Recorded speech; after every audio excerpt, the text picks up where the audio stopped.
Welcome to Week in Review. Was James Buchanan gay? Is Joe Biden incompetent? We're going to deal with that in this particular episode, and I want you to stay with me. But first, I want to also ask a question. Are we living in what Ephesians 6 calls the evil day? I believe we are. And you know, in the Message translation, which is a paraphrase, I love how Eugene Peterson addresses how we need to be standing and resisting evil and prepared. Listen to these words. And that about wraps it up. God is strong, and he wants you strong. So take everything the Master has set out for you, well-made weapons of the best materials, and put them to use so you will be able to stand up to everything the devil throws your way. This is no afternoon athletic contest that we'll walk away from and forget about in a couple of hours. This is for keeps, a life or death fight to the finish against the devil and all his angels. That describes, in a paraphrase, where we're at today. And it's time not to be isolated, but to be informed influencers. So we're going to look back. We want to see what's been going on recently. But I want to say this. Sometimes people say, well, we're praying for God to supernaturally send revival. Well, you know what? We do need a great awakening and reviving and reformation in our culture. But it's not a matter of we just sit back and say, well, God's sovereign. And it's not 50-50 either. It's 100% God and 100% us. Now, the accent is on God in charge, but there's conditions for an inbreaking of God, and we're going to cooperate with him. And we've got to remain not silent, but engaged. You know, Thomas Jefferson, one of our great presidents, he made a statement, and I love this. He said, all that's required for tyranny to gain control and gain a foothold is for people of good conscience to do what? To basically stay, he said, silent. We can't stay silent, and I think you know that. So what's been going on, and how do we need to engage? Well, first of all, I'd say we're experiencing escalating crime. You look back over the past week, I mean, we've had more mass shootings. One guy went in, killed 10. Another one went in and killed 7. We had a 6-year-old in the first grade shoot his teacher. There's a new program on TBS. It's violent. It's called Power Slap. And if you haven't heard about it, it's like violent. Now, what did Jesus say? He said, as it was in the time of Noah, so will it be when the Son of Man returns. And when you read in Genesis 6, you see what was going on. And it says repeatedly, violence, violence, as well as there was perversion and corruption. So what do? Well, we need to be vigilant. We need to pray. We need to be cautious. And we also need to guard our Second Amendment rights. And when people say, well, we need to get rid of all the guns, folks, we need to be very much aware. This is our Second Amendment right. And when Jesus sent out the disciples, you can read it in the Gospels, he told them to take a sword. But we've got to be aware of what's taking place. What else is going on? The second thing is not just escalating crime, but the economy. We are living again with horrible inflation. It's the worst in 40 years. I went to the food store yesterday and a carton of eggs is $8. Food prices have gone up 10% in a year. You say, in a year? Yeah. And you know what? Massive government spending. And what's happened with the energy industry, Green New Deal, we got to stifle, all of these energy companies and what they're doing. Folks, that's why we have such horrible inflation today. See, if we keep spending massive amounts of money, well, then the Treasury has to print more money, and then the value of the dollar drops. And Mr. Biden, he has been it's been unconscionable what he's done. And he will brag. He will say, well, you know what? I reduced the deficit. He said recently, by $360 billion. That's a ruse. That's not honest. You say, well, didn't he do that in the past year? Folks, a year ago, we were spending all that money on COVID, and it came to an end. For money that was given to businesses and to people, individuals. Well, when that came to an end, then that money, what? It was able to go back into the budget to reduce the deficit. His policies didn't reduce anything. And you have to understand the progressive Democrats want to topple our government, and they want to topple our economy and put in its place European socialism. What is that? Well, it's Marxism. Marxism is what?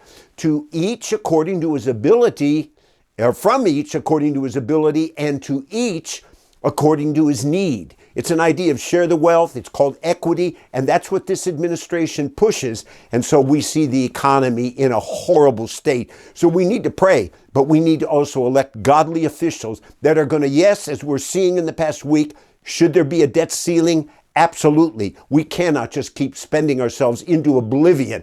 Mr. Biden spent, you saw it, in his first 2 years, over $6 trillion. That's almost 3 times what Mr. Obama did in his time, and he had held the record. What else is going on today? Well, I would say this. We have an erosion of our constitutional rights and of conservatism in terms of individuals are trying to stifle conservative individuals like you and me. Recently, what did DirecTV do? They said, we're pulling the plug on Newsmax. 13 million people watch. I love Newsmax. Pull the plug, just like they did on OAS. What is going on with the media and all these classified documents in the past week? You see, in the past couple of weeks, well, when they said there was some classified documents that Mr. Trump inadvertently had at home, and it was under surveillance with cameras locked. Oh, we had 40 FBI show up with weapons, and they were going through the lingerie drawer and everything to find it. And then all of a sudden, guess what? Somebody leaked it, and they found Mr. Biden had classified documents, more and more. You say, well, why doesn't the media really cover it the way they did? Why doesn't the FBI go? Because the media and the government is invested in Mr. Biden. They don't want this stuff to come out. But we need to recognize what's going on and also say we are going to pray and stand against the what? The weaponizing of the Department of Justice and the politicizing of our FBI. We've got to see corruption dealt with. What else has been going on? Well, I'll tell you another thing we say is the Emerson poll. That's what it is. Last week, the Emerson poll revealed that 58% of Democrats in America approve of Mr. Biden and they want him to run again. Now you say, wait a minute. Is that what's called? Folks, you look where our country is at in terms of the economy. Look at the southern border. And we have Mr. Biden telling us there's no chaos, everything's under control. And there's a ruse that he tries to pull off right now. Do you know that 100,000 people a year are dying from narcotics and fentanyl in this country? That's more than the Vietnam War and the Korean War, all the casualties together. There's a death toll. And we see Mr. Biden kind of saying things are under control, we're prospering. He's not being honest. So do you approve of that? We have to educate people, but we first of all have to know the facts of what's really going on. So this has really been unfortunate. Now you say, well, where does this come in with Mr. Buchanan? What are you talking about, gay? Well, the worst 2 presidents, I believe, in history, and many historians that are honest would say this is probably the truth, would be number 1, James Buchanan, right before the Civil War, and many are saying, and I think more will say, it's Mr. Biden. He's incompetent. He's not a problem solver. We know that he was ushered in because of Trump. And they didn't like Trump. And they said, well, we'll take whoever we can, get him in the basement, and we'll put him in. But Mr. Buchanan, historians say, was a gay man. And, you know, he had a boarder he was with for 20 years, his partner. Andrew Jackson said, you know, he said that people called him, he and his boarder, they said, hey, Miss Nancy and Aunt Fancy.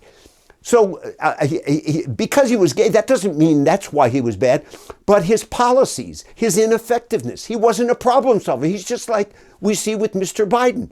You know, the union, we were trying to keep things together.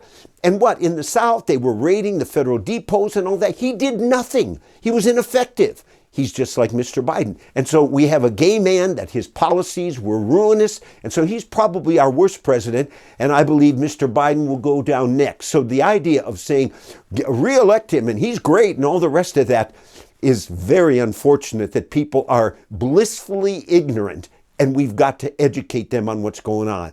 The 5th thing that I would say is going on when you look back is we have evangelism opportunity. Jesus said the harvest is the end of the age. And you know, the mass of humanity live lives of quiet desperation. Just in the past week or two, we had the burial of Lisa Marie Presley. Now, what a tragedy. She inherited, close to $100 million? But she was spending 93,000 or something, they said, every month. She fought addiction to drugs. She had 4 husbands. Her son committed suicide. Tragedy. And what? There's people that are like that all around us. It may not be as severe, or they may not be celebrities. There's a movie out right now. It's called The Whale. It's up for, Best Picture and Best Actor. Well, what's the story about? It's about a man that was married with a daughter, and he got enslaved in a homosexual relationship, divorced the wife, and he brought tragedy on himself, his wife, and his daughter. Whitney Houston movie is out. People, it's a documentary. Well, she dabbled into what? Lesbianism, got involved with drugs. And here was the woman that was called The Voice, and she went down the tubes in her early 50s. There's people all around us like this, and this is our day of opportunity.